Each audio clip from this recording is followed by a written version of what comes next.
good. Yeah, perfect. Okay, well, look, I'll get started, and then as if any of the rest of your friends or colleagues are hopping in, hopefully they'll be able to keep up, and they won't be too lost, I suppose, as to where I'll be taking them. So, as I said briefly there, look, you're all very, very welcome this morning. Thank you so much for logging in on a bright and sunny Wednesday morning. Hopefully before work starts, maybe for some people it might be after they're coming off their shift. But essentially, what we're doing today is we're holding a very, very specific presentation for HSE doctors and consultants, specifically around a number of different things that are we feel are really, really pertinent to people in your position, which is in relation to pensions, the funding around it, the taxation around it, wealth creation, and I suppose when we kind of say they're from beyond, a lot of the time what that means is in relation to protection.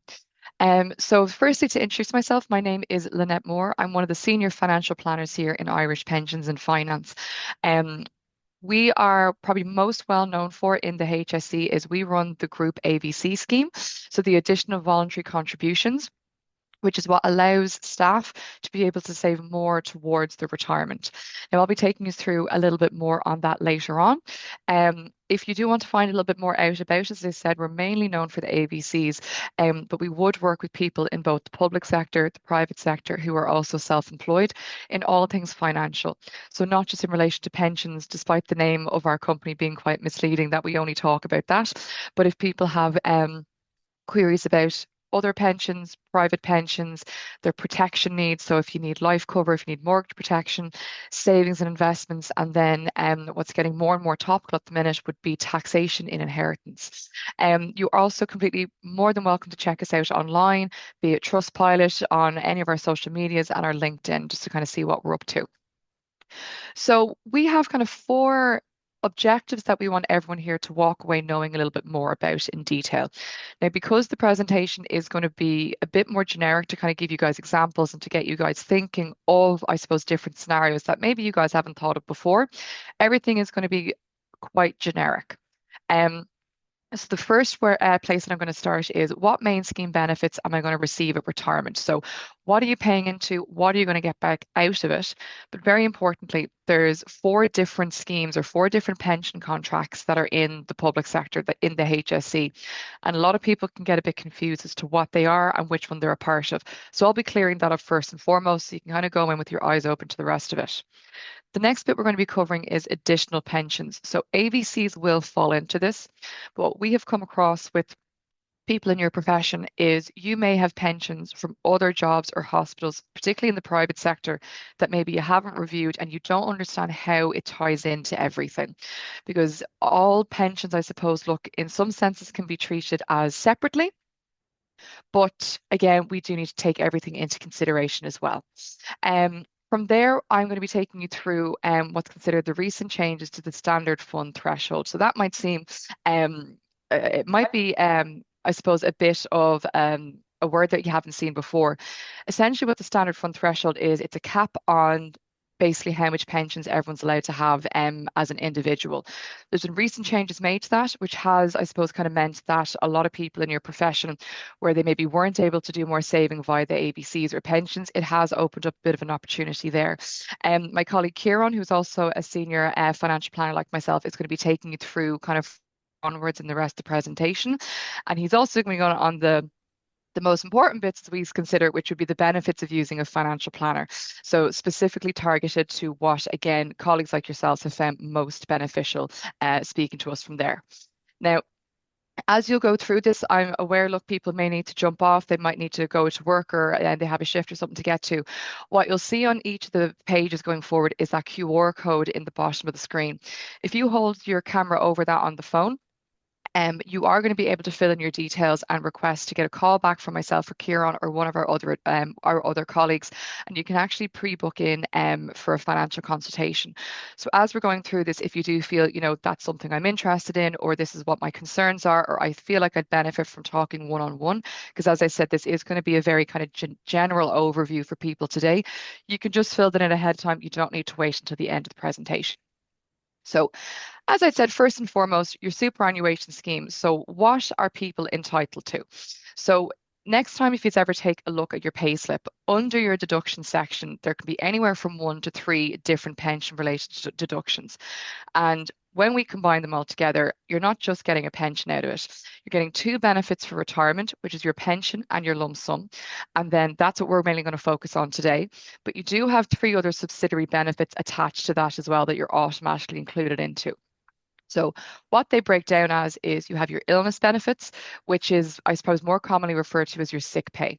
So Kieran will be going through this in a lot more detail kind of in the latter half of the presentation. But the way this benefit works is you get 3 months full pay when you're off sick, replaced by 3 months of half pay.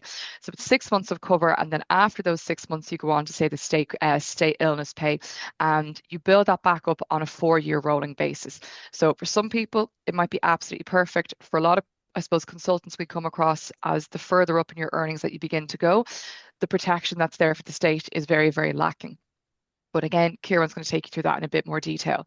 That moves over then to your death in service. So essentially, if you were to pass away while you're still employed, but you haven't reached retirement, anywhere from 1 to 2 times your great salary is paid out as death in service, or we'd probably more commonly know it as a bit of life cover. And then finally, you have your spouse and children's benefit. So this is broken down as if you pass away, both while you're working or in retirement, and you're legally married, your spouse will inherit 50% of your pension for the rest of their lives. The children's benefit, however, is capped to a maximum of 3 children. And a benefit is only paid out on their behalf if they're under the age of 18 or if they're up to the age of 21 if they're in full-time education. So very important, just I suppose, for everyone here to understand what the benefits are, but more importantly, how I suppose what those benefits are for you as an individual, because they can differ from person to person, because it'll depend on your contract, your service, and what your grade salary is at the time. So what I want to move into now, as I said, is Kieran's going to be taking you through a bit more specifics for consultants, but I want to take you through, as I said at the beginning, is what your actual pension and lump sum benefits are, and use a real life example across the different pension contracts that are in the HSE. So the example that I'm going to use is a consultant earning about 270,000 by the time that they reach retirement and they have their 40 years of service. So if you don't have full service, look, you can take these at a pinch of salt. You will be coming out with less than what is up here, but it is just to give you an idea. So first and foremost, what are the different schemes and which way do you fall into them? So anyone here, if they joined before the 6th of April 1995, you were on the original pension contract. And how you can double check this on your payslip is if under your PRSI class, it says a D or a B stamp instead of an A. This is the original pension contract, very, very straightforward. But the way that it works is if you've got full service by retirement, you're allowed to retire from the age of 60 onwards and without any penalties to your pension or lump sum. And if you were on a final salary of 270,000, your pension is going to be 50% that for retirement. So you'd have a pension of 135,000 from day one, aka retirement at 60 for 40 years. That's it. The biggest change essentially came in was for the people who joined after the 6th of April 1995 up to the 31st of December 2012, and even for beyond. But essentially what happened with this change was changed to the A stamp on the PRSI rate. What does that mean? Essentially what it means is instead of getting 50% of your pension off the HSE, you're getting the majority off the HSE, and the balance of it is being made up of the contributory state pension. So if you're retiring at 60, if you joined before the 6th of April 2004, on the same example of having full service of a salary of 270,000, you'll have the guts of a pension of almost 120,000 from the age of 60 onwards from the HSE. And the other kind of 15,000 is what will take is the state pension, which brings you up to the 135,000. So you're very much the same as your counterparts who joined before 1995. Now, if you joined after the 6th of April 2004, the only change here is that your normal retirement age isn't 60, it's 65. So if you do choose to retire before 65, you're not getting the state pension payable to you. You are just getting the 119,956 a year, the 120,000. Again, that might be more than sufficient for people here. For others, it might not. But again, it's just to be very, very aware of those dates. If you joined before the 6th of April 2004, you can go at 60. You get an equivalent of the state pension straight away. After the 6th of April 2004, you're just getting the HSE pension. You have to wait for the state pension to be payable at 66 or whatever that age is by the time that we get there. Now, lastly, for the newest scheme that came in was for the guys who joined after the 1st of January to 2013. This was the introduction of the single scheme, the single pension scheme. Now, the biggest, I suppose, impact or the biggest change that came into effect with this is how the HSE are calculating your benefits. So they're no longer taking, okay, what your final salary is and your full service or your how much service that you have. They're taking your career average salary. So if you did come in well under the consultant level, your earnings would have gone from maybe 50 or 60,000 at the start of your career upwards then to over the quarter of a million. So what that averaging impacts is instead of coming out with a pension of roughly 120,000 having full service or 135,000 for your colleagues who joined before 95, your pension's only working out to be a little less than 100,000. So it just kind of shows you that even though you could be doing the same job for the same length of time, not all benefits are created equal. Now, what will happen for a lot of people on this contract, which Kieran's going to take you through in a lot more detail, is the use of ABCs to maybe take you up to the equivalent if there's kind of room there in your funding. But we'll get to that in a couple of slides. Now, the next benefit that everyone here has, that everyone's always very excited about, is your lump sum. So to give you again a couple of different examples. Same idea of you have a salary of 270,000 and then you've got full service by retirement. So the way that it works is you get a lump sum of 1.5 times your final salary if you've got 40 years of service. So if you joined before 2013, that lump sum looks to be about 405,000. So it's paid to you in one go, it's taxed, and I'll break down the tax, I suppose, in a second. If you've got half service, again, you've got half that lump sum entitlement. And if you join then after 2013, how the career averaging impacts that lump sum is you're not walking out with the 405,000, you're walking out with 345,000. So again, very, very different. Not all schemes are created equal, but I suppose that's probably why a lot of people here are joining us today.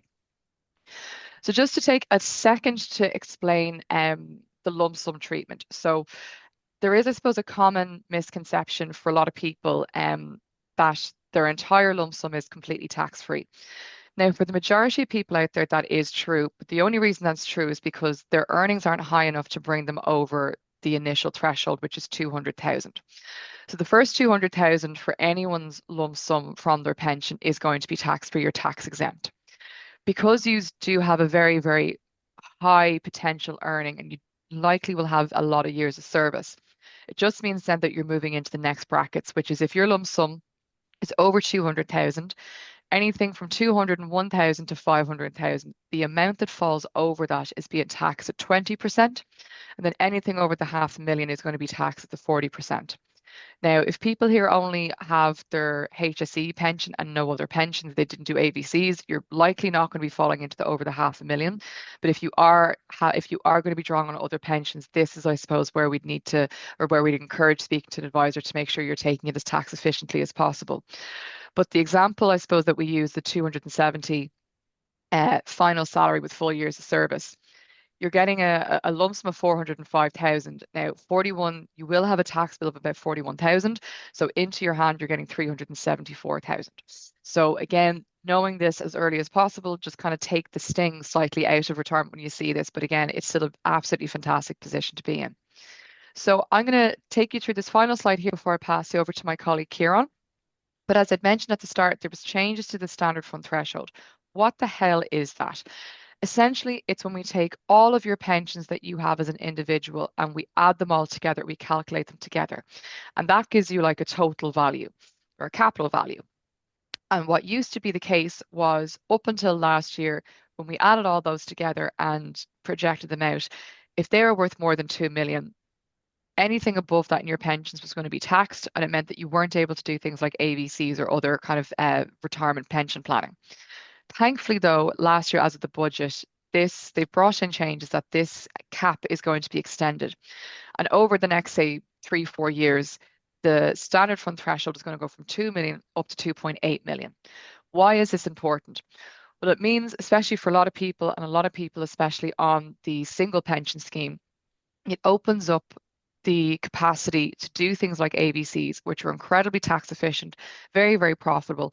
And because everyone here, as I said, is likely going to be high taxpayers now, high taxpayers in retirement, we want everyone to be able to take as much advantage as possible of these changes to the threshold. Now, this is very much something you need to do with a qualified advisor to make sure it is being calculated correctly. It isn't just kind of putting all the numbers together, because your own scheme with the HSE is done in a very, very different way. But it is very important to understand what you have. Is there anything left, I suppose, in that threshold that you can be taking advantage of? And if so, how can you put that in place, and what's the final benefit to you? So I'm going to pass you over now to my colleague Kieran, who is going to take you through the rest of it. Thank Thanks you, very Kieran. much. Annette, would you keep control of the slides there, please? Thanks very much. No worries. I'll just make a big mess of it. Good morning, everybody, and thank you all for your attendance, and thank you very much, Lynette, for that very clear and concise presentation. So, what are we looking at here, guys? Okay, so I've got two examples that I want to show you. Okay, Lynette had quite correctly said a couple of minutes ago that ABCs don't suit everybody. Not everybody needs an ABC, and not everybody wants an ABC. But before you decide whether or not an ABC is going to be a right fit for you, it's imperative that you sit down with a qualified financial planner like myself or Lynette, and you look at your main scheme in detail.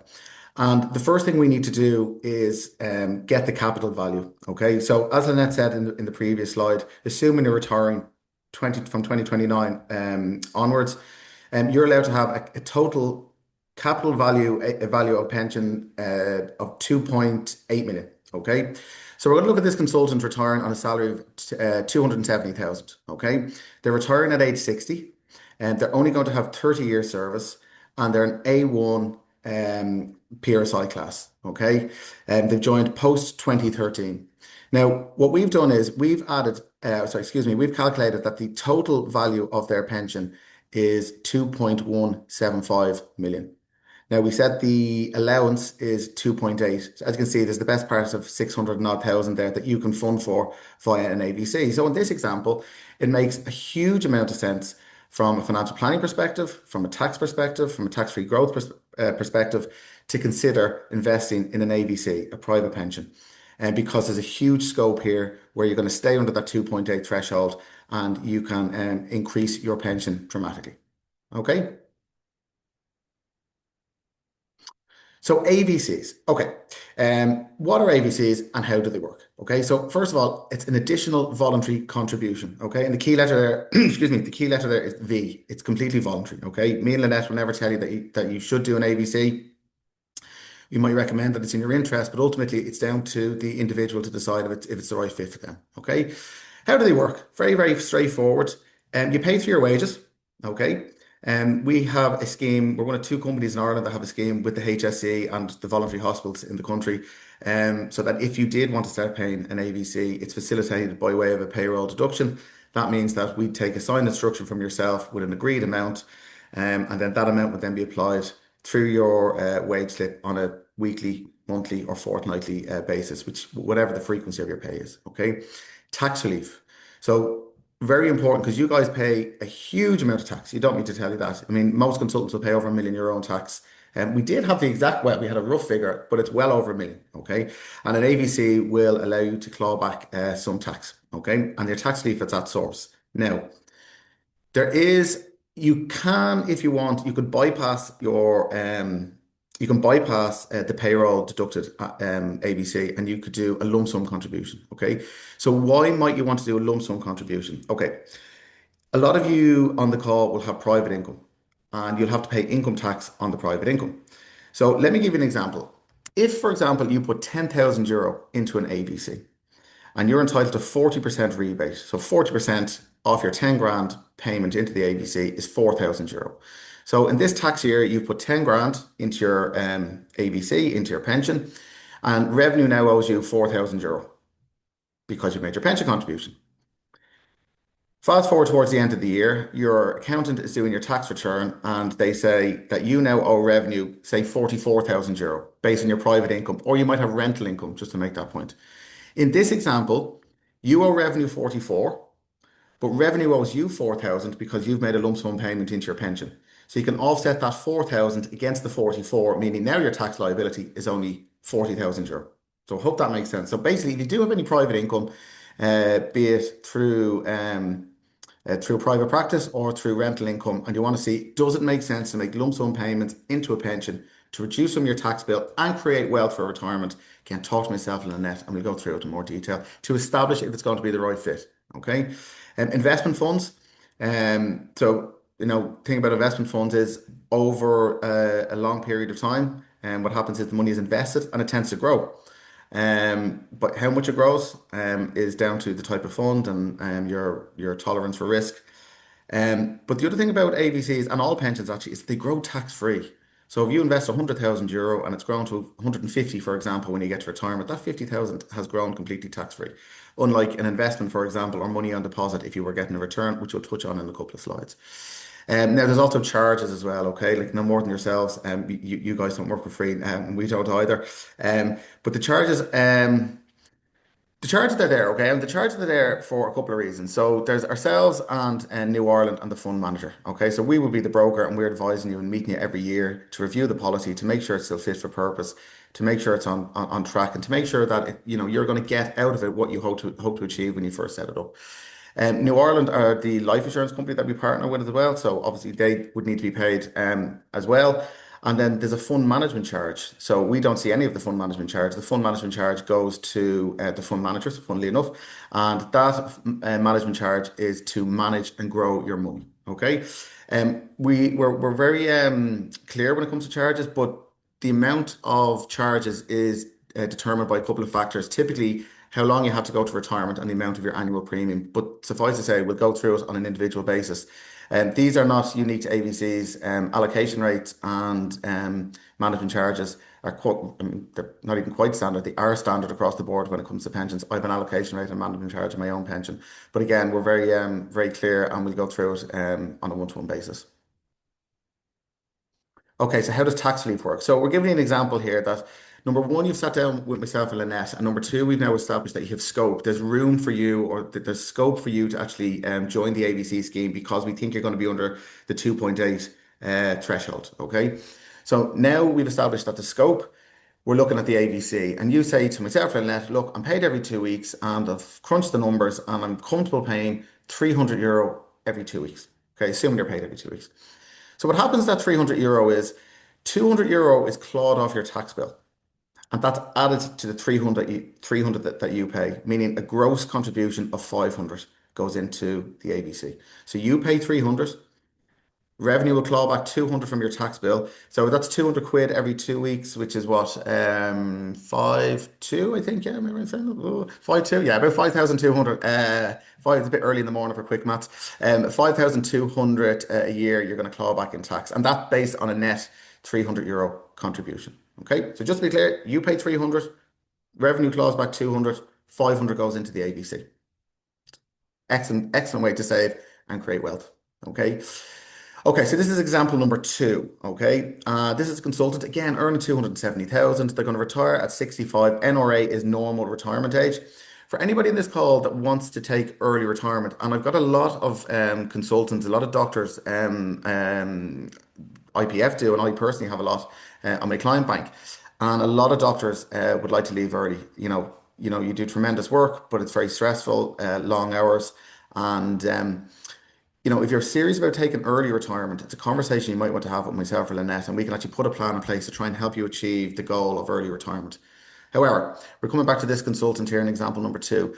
They're retiring at 65, which is their normal retirement age. So they're not taking early retirement. They've got their full 40 years. So they've worked from, they've got their 40 years. And then they pay A1 class of PRSI and they joined pre-2013. Okay, so they're not on a single scheme. And what we've done here is that we have, they've sat down, we'll say with myself and Annette, we've crunched the numbers, we've done the figures, and we've now established that the capital value of their pension is 3.5 million. It's a hell of a pension, you know. The downside of having a pension worth 3.5 million is the tax liability. Through no fault of this doctor's own, through no fault of the doctor here, they're going to have a quarter of a million euro tax bill. Okay. Now, that tax bill can be paid a couple of ways. Okay. So, if you have no private pensions, what happens is the HSE will deduct that tax through your pension, basically increase your tax bill over 20 years. Okay. The tax bill does die with you, just to make that point. I think it's important point to make that, if you have a quarter of a million tax bill, it's paid over 20 years.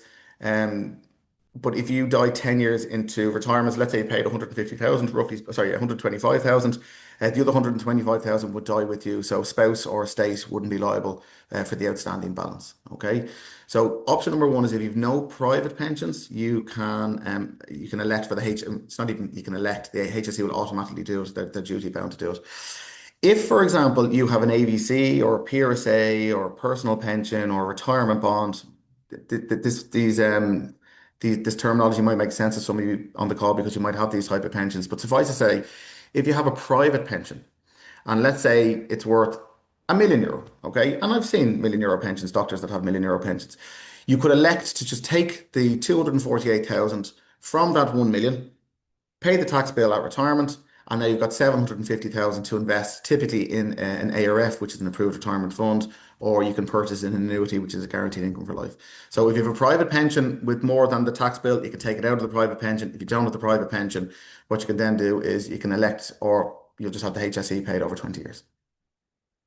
Again, so just to make the point, myself and Lynette will go through option A and option B with you to try and figure out which one makes most sense. Depending on marital status and do you have children, from an estate planning perspective, one might make sense over another and so on, so forth. But again, really important that you're sitting down with a financial planner to look at your options and make sure, really what we want to do is inform you and give you the tools to make very, very important financial decisions.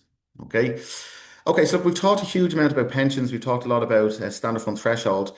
Um, you guys are all working in the health service, okay? And you are, naturally enough, dealing with sick and people who have suffered ill health on a daily basis. And in fact, you do it for 40 years, for your whole career, okay? You've dedicated your life to looking after sick people, okay? But I don't know, do you? Maybe you do, maybe you don't. Do you see the impact or repercussions of people that get sick out of the blue, obviously, and the financial impact of not being able to work due to accident, illness, or injury? I mean, if you're on a salary of a quarter of a million, over 4 years, we'll take a doctor on 250,000. In over 4 years, that's €1 million.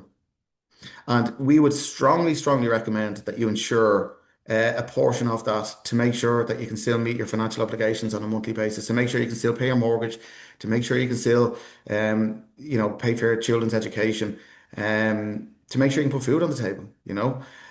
How income protection works is you can insure up to 75% of your salary. Okay. Now, just because you're allowed to insure 75% of your salary, that doesn't necessarily mean that you need to insure 75% of your salary. Again, what myself and Lynette would do as financial planners is we sit down with an individual, we'd have a look at what your monthly outgoings are. If your monthly outgoings are, I don't know, 40% of your salary, well, then maybe you only need 40 or 50% income protection instead of the full 70%. It might be a case that you're a one income household. And you might have children and a spouse reliant on your salary, in which case maybe you do need the full 75%. Um, so income protection is not the easiest policy to get. Okay, about one or four applications will be declined, postponed, or there'd be an exclusion. So an exclusion will be if you have a pre-existing condition. They won't obviously cover that. A postponement might mean you're waiting test results, or you've got an examination or meeting with a doctor in a couple of weeks or a couple of months. The underwriters, naturally enough, probably won't make a decision until you get the results back. And then a decline could be if you've suffered some very serious health in recent years, and you might be uninsurable. But I really can't emphasize the importance of income protection. Again, from a tax relief perspective, the government will pay 40% of your premium. So again, you can elect to get that rebate back as a lump sum. But if you have any private income, be it rental income or from private work through your profession, you can use that rebate to offset against any tax bill. But again, once you once you once you set up the plan, the premium remains the same for the duration of the policy, unless you elect to take out more cover. But other than that, from financial planning perspective, you can lock in that premium. So if you're 35 and the premium is 100 quid a month, you'll be paying that for the next 30 years, all the way up to 65. The benefit will be paid up to your retirement age. It's paid up to when you return to work, your retirement age, or if you're diagnosed with a terminal illness, they just keep paying you up until you pass away. Again, for most of you in this call, this probably doesn't surprise you. You're dealing with this. This is your job. You're looking at people with ill health every day. But the most common reasons currently is mental health. I don't know if that was there, if that would have been number one, maybe 15 or 20 years ago. It doesn't surprise me, just the way life is at the minute, for everyone, to be fair. So 27.5% is for mental health. Muscle and skeletal is 27.2, cancer 13.6, neurological 11.4, heart conditions 3%, and then there's all other conditions is 17.3%. Okay. So average age when first claimed is 42 years of age. Okay. Now these policies obviously get more expensive the older you get. I don't know, like if you're over the age of 45, 50, I don't know if you'd necessarily need it. We'd have a look in a lot of detail. Typically because you might have built up savings, children might be, through the second level education. You might have had your mortgage paid off, but certainly if you are in your 20s, 30s, and early 40s, we'd be strongly recommending you have a conversation at very least in terms of income protection, especially given the salaries that you guys are either on now, or if you're NCHD and you're on track to qualify as a consultant, that it's the potential earnings as you progress through your career. Thanks, Glenn. Okay. So this is an extremely stark slide, okay? And I'd like everyone to pay, close attention to this because this is something that not a lot of people are aware of, okay? And this is the impact of inflation, okay? Inflation right now, I don't know if anybody knows, is currently 3.6%, okay? There's talk of it hitting 4% by the end of the summer, due to the Middle East, the war in the Middle East at the minute, and what's going on with the Strait of Hormuz. Okay, it's currently 3.6, but it's been very high for the last 10 years. So this is information that we've taken from the CSO website. This is not something that IPF has concocted or anything like that. This is publicly available data. And this is the impact of €100,000 over a 10-year period. Okay. And basically what it means is that your money would need to grow. Your 100,000 would have to grow to 128,000 in 2026, 10 years later, just to keep up with inflation. Or another way of looking at it is your 100,000 is now worth 28.4% less than it was 10 years ago. Okay. It really makes for stark reading. Okay. Um, Now, a lot of people say, well, what can I do? There's no return in the bank, and that's very true by and large. I mean, you might get 1% here or there, or you might get there might be some short-term savers, 1 or 2 years, that might offer 2 or 3. But even if you're getting 2%, even if you're getting 3%, you're still not beating inflation. So we have a problem. What's the solution? Okay, so it's investing. Okay, now for the word investment and investing for some people can be a scary word. Okay, for me, it's an exciting word. And the reason the word investing excites me is that over time, your money can and should and usually grows. Okay, now there's no guarantee, there's always going to be an element of risk, and your funds will go up as well as down. And the usual caveat, it's there in the middle there, past performance is not a reliable guide to future performance. However, I believe it's a good indicator. Okay. So we're going to look at the first column, the orange one, which is Irish inflation. Okay. In the last 3 years, it's about 8%. Okay.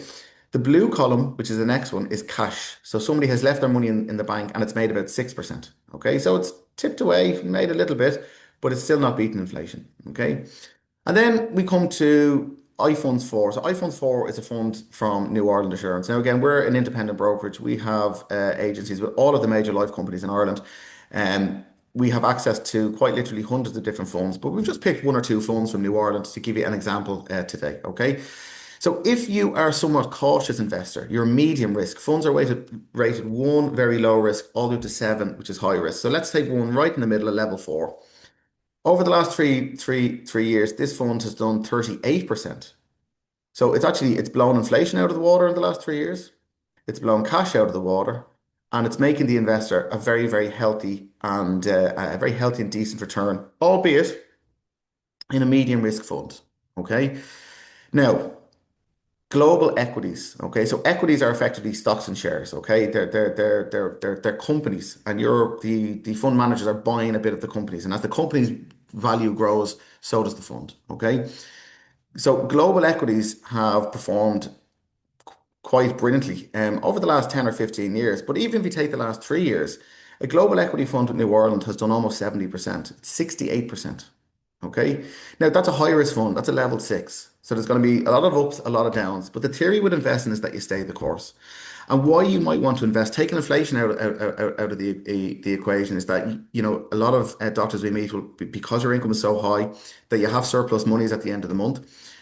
We see a lot of people are just saving into the banks. They're saving for, I don't know, their children's education. And to us, it doesn't usually make sense to save long term into a vehicle that's going to be exposed to high inflation and very low interest rates when you have the options to invest some of your money. Now, we would never recommend that an individual puts all of the money that they've worked so hard for into a high risk fund and hope for the best. Absolutely not. That's where you sit down with a financial planner like myself, Lynette. We'll look at your short term, your medium term, your long term goals. The bank has a place. The bank absolutely has a place for short term, your liquidity, your emergency funding, even dare I say your outstanding tax bill for anybody that has private income. Absolutely, a bank has a place. Um, but so does investment funds. Okay. Um, I don't know if any of you are aware, but Simon Harris has been very, very vocal about investing, and the government are making a lot of noise about trying to make it much more accessible. It is somewhat accessible. I mean, it's very accessible, but there is tax on the gain. It's 38%. It's due to come down to 33%. There's a levy on each contribution that you make. There's talk of the tax being reduced further and the levy being done away with. But again, you sit down with myself and Lynette, we'll establish, does it make sense to invest money?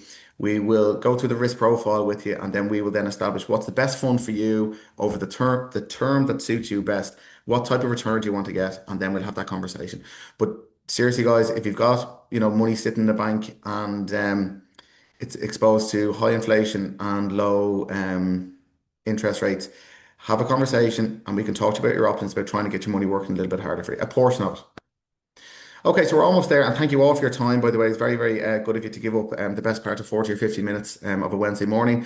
So, why do doctors and consultants meet with us? Okay, so wealth management. Okay, so we find quite a lot that doctors are so busy, that their earning capacity is very, very high, but they're so busy that sometimes trying to actually manage the wealth can be a bit of a chore. So we're on hand to meet with our clients every 6 to 12 months, or whatever frequency you wish, to be perfectly honest, to try and help you manage your pension funds, manage your savings, manage your investing, and really help you along that financial planning journey. Okay. We want to optimize your income, tax planning. So tax, trying to reduce your tax as much as you can, but also talking to you about reducing inheritance tax for your children. Or maybe if you guys are in line to receive a large tax bill, if you're going to receive money from, say, your parents' estate, we can talk to you about maybe ways to reduce those tax bills as well. Advice on pensions, navigating the standard fund threshold. Obviously, you've got your private income there.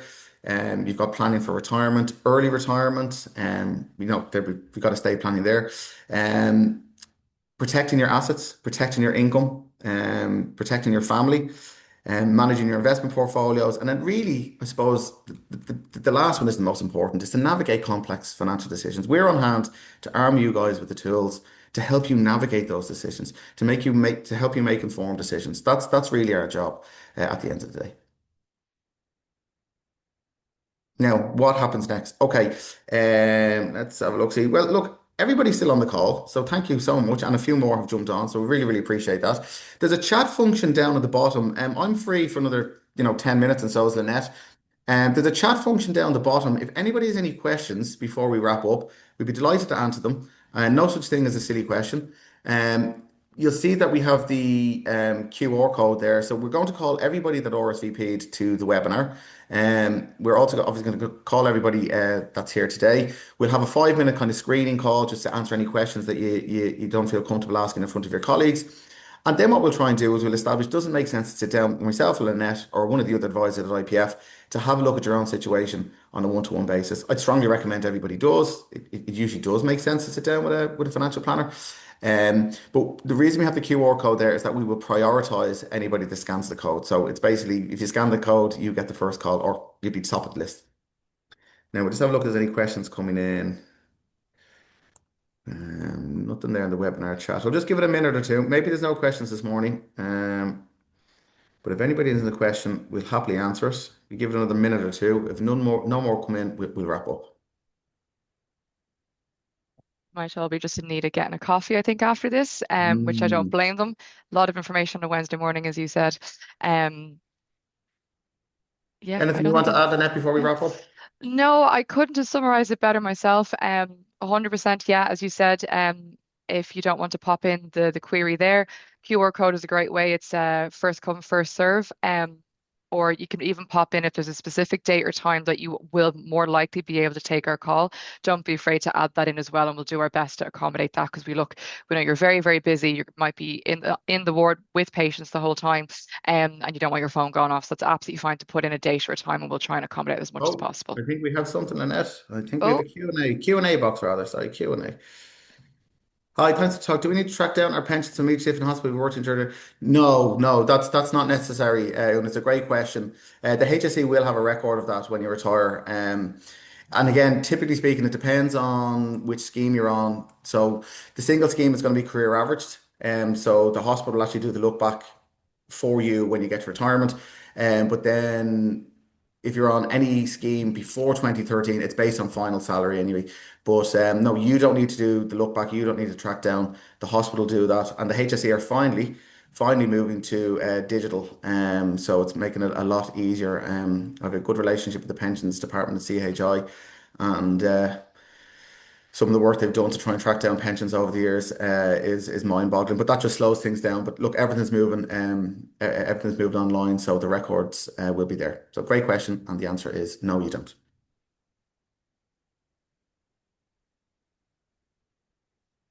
lovely. Now we're still Yeah, at around 20 people. I think we might yeah, call it a day yeah. unless anybody has any questions. Or we call it a morning rather. Yeah. Yeah, just about to start the day, I think, from here. But look, thank you everyone again for your attention this morning. Thank you so much, Kieran, for sharing the burden of taking us through that as well. That was fantastic. And look, we'll be talking to everyone in due course of the next couple of days, hopefully. Have a lovely morning, folks. Thank you.